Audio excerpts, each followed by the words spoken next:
시청자 여러분 안녕하십니까. 4.13 익산시장 재선거에 출마하는 예비 후보자를 소개하는 저출마합니다 시간입니다. 이 시간에는 국민의당 배병욱 예비 후보를 만나보겠습니다.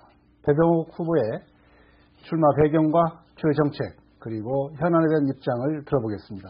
안녕하십니까. 안녕하십니까. 선거운동 하시느라고 많이 바쁘시겠습니다. 네. 먼저 그 익산의 유권자 여러분께 인사 말씀 해주시기 바랍니다. 네, 그렇게 하겠습니다. 안녕하십니까. 오는 4.13 익산시장 재선거에 국민의당으로 기호 3번으로 출마한 배병옥입니다. 오늘 금강방송에 오는 길에 쳐다보니 날씨가 완연한 봄빛이 됐습니다. 익산 시민 여러분의 가슴에 완연한 봄빛을 드리기 위해 이 자리에 섰습니다. 많은 성원 부탁드리겠습니다. 감사합니다.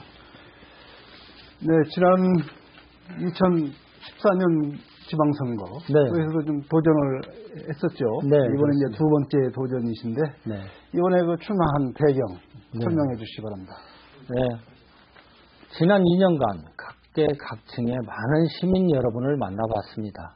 만나는 분들마다 어려움들을 이야기합니다. 그중 가장 많은 것이 먹고 살기가 힘든다는 겁니다. 자영업 하는 분들은 장사가 안 된다고 그러고 소비자는 줄어들고 토착 기업들은 도산 일보 직전이라고 그럽니다. 커피숍과 식당 이야기를 잠시 하겠습니다. 익산에 약 200개의 커피숍과 식당이 있습니다. 그러나 그들이 1년 이상을 버틸 수 있는 확률은 25%밖에 되지 않는다고 그럽니다. 그리고 2년을 버틸 수 있는 확률은 15%밖에 없다고 그럽니다. 그리고 버티고 남은 그들도 실은 집세와 각종 공과금 때문에 수지가 맞지 않는다고 그럽니다. 우리는 그들에게 희망을 주어야 합니다. 뜬구름 잡는 식의 희망이 아니라 현실감 있는 희망이 돼야 됩니다. 제가 감히 그들에게 희망이 되겠다고 이 자리에 섰습니다. 네, 정동영 전 의장과 정치적 행보를 쭉 오랜 동안 해왔습니다. 이번 선거 출마도 정동영 의장이 출마 선언과 거의 동시에 했잖냐 이렇게 봐집니다. 너무 그 정동영 전 의장한테 좀 의지하는 정치 아니냐 이런 지적이 있습니다. 여기에 대해서 어떻게 생각하십니까? 네, 물론 시민 여러분께서 그렇게 생각하실 수도 있을 겁니다. 그리고 그렇게 생각하는 게 오히려 타당성이 있다고 저도 보여집니다. 그러나 제가 이 자리에서 분명하게 말씀드릴 수 있는 것은 정동영 전 장관님께서는 저희 정치적 멘토이지 제가 의지하는 분은 아니라는 겁니다. 정동영 전 장관과는 약 15년 정도 같이 행동을 해왔습니다. 그리고 같은 정치적 행보를 해왔습니다. 그건 제가 모시고 있기도 했다는 겁니다. 그러나 전 그분의 정치적인 철학, 즉 사회적 약자 그리고 배려와 불평등 해소 이 부분에 대해서 적극적인 동감을 합니다. 그리고 그분의 정치적 노선을 저는 지지합니다. 제가 정치적 노선에 대해 그분과 함께 한 것은 분명한 사실입니다. 그러나 정치적인 의지를 한 부분은 아니라는 것을 분명하게 말씀드릴 수 있고요. 더 중요한 것은 정치인은 같은 생각과 같은 신념을 가진 사람들끼리 노선을 함께하는 정치해야 된다는 생각을 하고 있습니다. 정치적인 철학 형성이 가장 중요하다고 저는 생각을 하는 겁니다. 그냥 의지하고 따르는 정치는 아닙니다. 네. 이제 익산에 여러 가지 현안이 많이 있지 않습니까? 특히 이제 재선거가 치러지게 되는 바로 동기가 전 시장의 이제 중도 낙마 얘기를 통해서 이제 재선거가 있어 왔는데 많은 현안을 남겨놨습니다. 익산이 해결해야 될 가장 시급한 현안이 무엇이고 그 해결 방안도 함께 제시를 해주시기 바랍니다. 네, 가장 첫 번째는 복지입니다. 복지는 구휼이 아니라 시민이 누려야 할 당연한 권리라고 저는 생각을 합니다. 그리고 저는 가장 보편적인 복지를 시행을 해볼 수 있는 방향을 찾도록 하겠습니다. 또한 복지의 사각지대에 놓여있는 소수단체를 위한 복지도 강구를 하겠습니다. 예를 들면 정신지체나 지역 아동센터 등에도 소외받지 않도록 하겠다는 게 저희 첫 번째 목표고요. 둘째는 화합의 정치입니다. 정치권에서 소위 말하는 파산도시, 부패도시 이미지를 벗도록 노력을 하겠습니다. 제가 생각하는 파산 도시라고 얘기하는 부분은 문제가 있다고 보는 것이 뭐냐면 노무현 정권 시절에 국토균형개발법이라는 것을 만듭니다. 그리고 수도권을 규제를 강화를 합니다. 그래서 정부 단체들이나 각 기업들이 지방으로 이전을 하기 시작을 했습니다. 그에 발맞춰가지고 우리는 3개의 산업단지를 만듭니다. 이 산업단지가 분양이 안 되게 되는 이유는 이명박 정권 들어와서 수도권의 규제를 완화합니다. 그래서 기업들이 안 내려오고 공기업이 내려오지 않는다는 겁니다. 이것은 분명하게 판단 미스지 정책의 잘못은 아닙니다. 문제는 뭐냐면 이 부분에 대해서 전임 시장들이 문제점은 분명히 있습니다. 있는데 그 책임은 물어야 되지만 파산도시라고 정치권에서 부추기는 것은 시민들의 불안만 강조하는 부분이라고 저는 생각을 하고요. 두 번째, 부패도시라고 얘기를 하는데 이 부패 부분을 해결하기 위해서는 시민단체들과 그 다음에 일부 언론인들과 그 다음에 시에 있는 감사관실이 있습니다. 이들이 서로 상생할 수 있는 그 부패방지위원회를 만들어야 됩니다. 그래서 항상 부패 부분하고는 우리가 싸워나가야 되고요.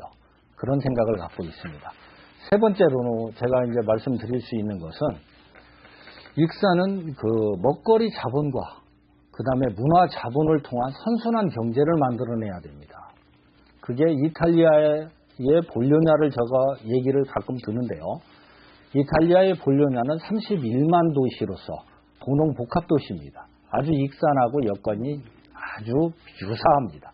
이 유사한 도시는 먹거리 명품 도시로서 선순환 경제를 만들었습니다. 그들은 생산, 가공, 유통, 즉 계열화를 통해서 그들만의 선순환 구조를 만들어냈다는 겁니다. 도시에서. 그래서 외부에서 어떤 여건이나 자본의 문제가 생기더라도 그들은 그들만의 선순환 경제 속에서 안정되게 살 수 있는 구조를 만들어냈다는 겁니다. 이탈리아의 볼로냐를 벤치마킹을 해서 익산시도 먹거리 명품 도시로 거듭나야 된다고 저는 생각을 합니다. 네.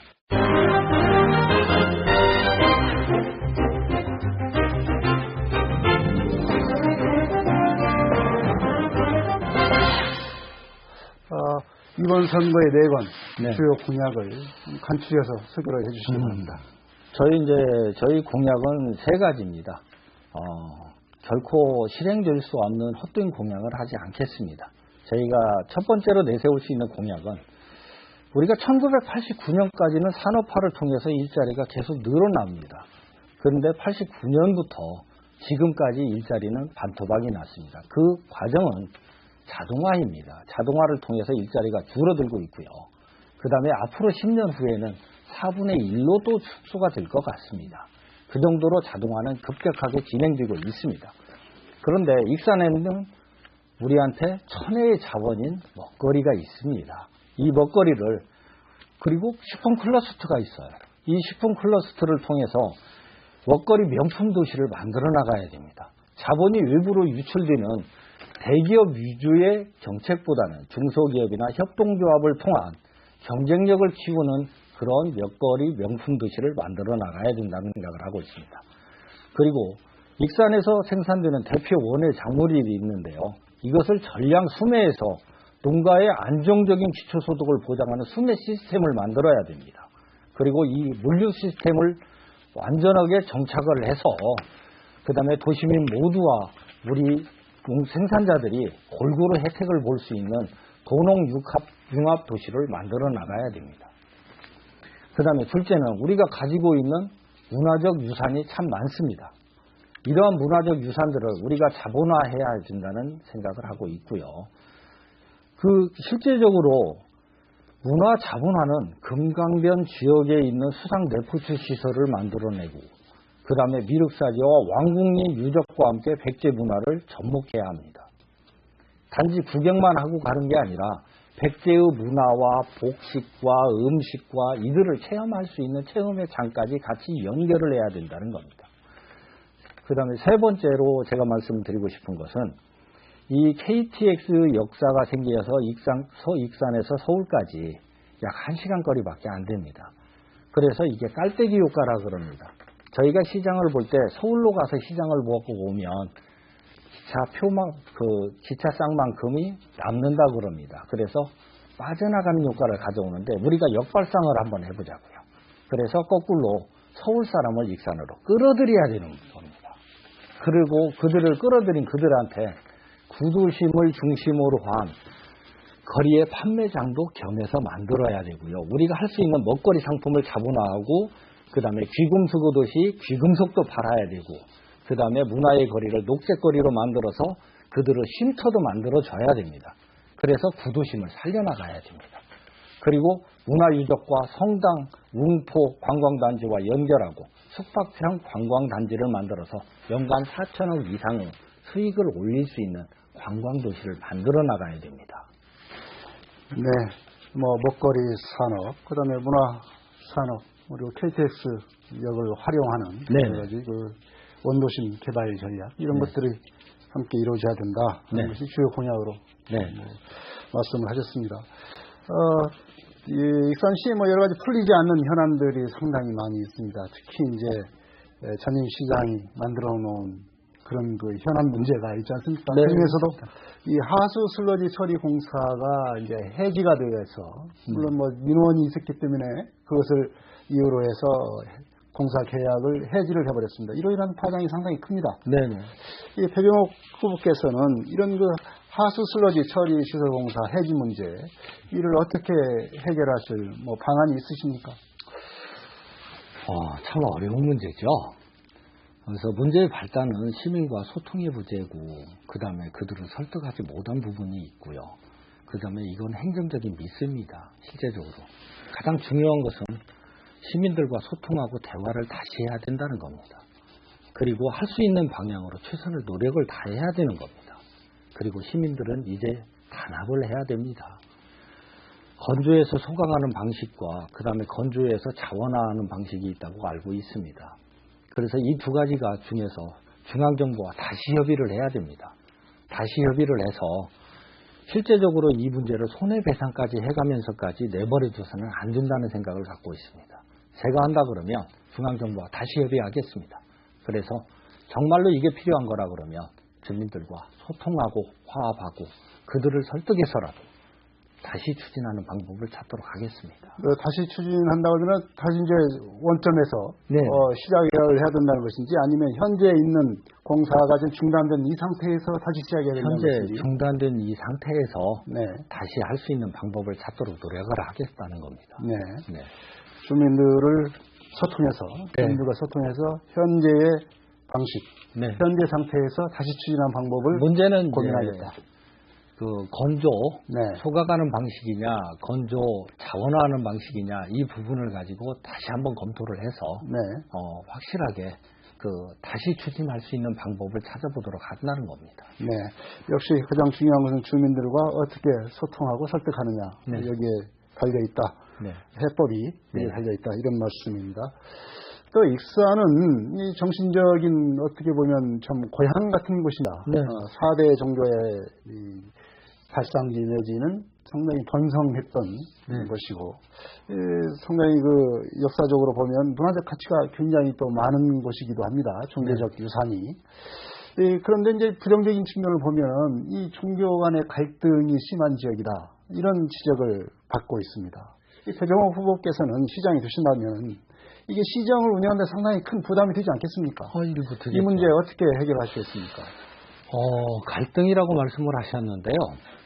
저는 이걸 갈등이라고 보지는 않습니다. 이 갈등은 파산이 돼야 갈등이 되는 건데, 이 갈등을 통해서 또 다른 화합을 만들어낼 수 있다면 이건 갈등은 아닙니다. 단지 생각의 차이일 뿐이라는 것이라는 겁니다. 그래서 저는 각 종교 지도자님들을 모시고 협의체를 한번 구성해보고 싶습니다. 그래서 익산 발전을 위한 방법, 그들에게 자문을 구하고 그들의 의견도 성취를 해서 시정에 반영할 수 있는 방법을 자꾸 찾도록 하겠습니다. 그래서 모여서 얘기를 하면 정말 좋은 방법들도 나올 수 있다고 저는 생각을 합니다. 그래서 협의체 구성을 하겠습니다. 확신에 찬 그런 말씀이었습니다. 이제 국민의당으로 이제 출마를 하셨지 않습니까? 국민의당 경선이 상당히 치열합니다. 치열합니다. 기존에 있던 어쩌 보면 더불어민주당보다 경쟁이 상당히 치열하게 느껴지는데 네. 네 분이서 이제 배경옥 후보까지 포함해서 네 분이서 경선을 치르게 됐는데 이 경선에서 이겨야 이 배경옥 후보께서 만든 여러 가지 청사진 뭐 시정에 반영할 것 아니겠습니까? 네. 경선 통과가 참 제1차 관문인데 네. 경선 뭐 필승 전략 뭐 있습니까? 참 시민 여러분들께서 새 시대에 대한 열망이 굉장히 많은 것 같습니다. 그래서 후보자들 굉장히 많습니다. 그러나 그들이 이제 아름다운 경선을 통해서 정말 후보가 누군지 가려낼 겁니다. 근데 저는 이제 필승 전략이라고 그런다면 제가 할 수 있는 공약, 즉 실제로 할 수 있는 공약만을 이야기하겠습니다. 허황된 공약은 하지 않겠습니다. 그리고 가슴에서 나오는 진실한 이야기만 하겠습니다. 그리고 그 진실이 시민 여러분께 다가간다 그러면 제가 분명히 이길 수 있다고 저는 확신합니다. 네, 뭐 진실성 그리고 현실성 있는 약속 이것을 통해서 일단 1차 관문인 경선을 통과하겠다. 네, 이런 의지를 그러겠습니다. 밝혔습니다. 이제 배경옥 후보 말고 세 분과 경쟁을 해야 되지 않겠습니까? 네. 이 세 분에 대해서 평가를 하신다면 어떻게 할 수 있겠습니까? 제가 이제 타 후보들을 이렇게 평가를 한다는 것은 좀 아직은 그렇고요. 그들의 경력과 사회활동 부분에 대해서 존경합니다. 그리고 익산을 사랑하는 모든 부분들에 대해서 제가 존경을 표시합니다. 근데 저는 이제 단지 이런 생각을 해봤습니다. 저는 익산 시민만 55년을 해봤습니다. 그래서 그 시민들이 정말 어디가 가렵고 어디가 아픈지 너무 잘 알고 있습니다. 그래서 그들이 가려운 곳은 긁어주고 아픈 곳은 살펴보겠습니다. 그리고 그들과 함께 하겠습니다. 시민과. 상대 경선 후보에 대해서는 평가는 제가 뭐 달리 말씀드릴 건 없고요. 제가 익산 시민만 55년 해온 부분을 가지고 강조를 하고 가겠습니다. 네, 시민만 55년 태어나서 지금까지 익산에서 살았다. 네, 그렇습니다. 이런 거 아니겠습니까? 네. 자신의 뭐 장점과 단점 스스로 어떻게 평가하십니까? 저는 장점이라고 한다면 좀 쑥스럽지만 그래도 좀 얘기하겠습니다. 좀 의리가 있다는 소리를 많이 듣습니다. 제가 유리하거나 불리하거나를 따지지 않고 항상 생각이 옳다고 그러면 그 길을 갔습니다. 그리고 저는 추진력이 있습니다. 그리고 판단력도 빠릅니다. 그래서 익산은 제가 55년을 살아왔고 우리 아이들이 살아갈 익산을 사랑한다는 겁니다. 저는. 그리고 그 다음에 저는 사회봉사단체와 그 다음에 사회단체에서 많은 활동을 해왔습니다. 그리고 그들의 아픔을 압니다. 알고 있는 만큼 그들의 가려운 곳을 해소하는 데 노력을 하겠습니다. 특히 또 단점은 또 제가 얘기하기는 그렇지만 너무나 또 표현력에 있어서 직설적이라는 얘기를 많이 듣거든요. 그래서 이 직설적인 부분들이 남들한테 가끔 가다 상처를 주기도 한답니다. 혹시 이 방송을 통해서 직설적인 부분으로 상처를 받으신 분이 있다 그러면 오해를 풀어주시고 용서해 주시기를 부탁드리겠습니다. 네. 끝으로 시민 여러분께 마무리 말씀 해주시기 바랍니다. 네. 존경하는 익산 시민 여러분, 정치의 본질은 약자의 눈물을 닦아주는 것이라고 저는 생각을 합니다. 누군가가 도움을 요청하면 그 이웃이 도와주고 사회가 도와주고 국가가 도와줘야 된다고 생각을 합니다. 그게 바로 따뜻한 도시가 만들어지는 겁니다. 현재 익산은 주어진 예산만을 쓰는 그런 도시가 되어서는 안 된다는 생각을 하고 있습니다. 정치적으로 무언가 창의적인 것을 창출할 수 있어야 됩니다. 그리고 시민들이 피부로 느끼는 경제 활성화가 이루어져야 합니다. 다만 행정 시스템을 무시하겠다는 것은 아닙니다. 행정 시스템은 부시장을 비롯한 공무원들이 꾸려나가면 되고 시장의 역할은 그들을 통제가 아닌 화합과 조정을 해야 한다는 것입니다. 존경하는 익산 시민 여러분, 저는 정말 따뜻한 익산을 꿈꿉니다. 백이 없어서 슬프고 돈이 없어서 슬픈 것보다 남들에게 차별받는 것이 더욱더 슬픈 거라는 것을 저는 잘 알고 있습니다. 차별 없는 익산, 따뜻한 익산, 모두가 잘 사는 익산을 꿈꿔봅니다. 감사합니다. 지금까지 최종호 익산시장 예비후보의 말씀입니다. 시청자 여러분께서는 어떻게 보셨습니까? 여러분의 판단에 조금이나마 보탬이 됐으면 좋겠습니다. 익산시장 재선거에 나선 예비후보자를 소개하는 저 출마합니다. 여기서 마치겠습니다. 시청자 여러분 안녕히 계십시오.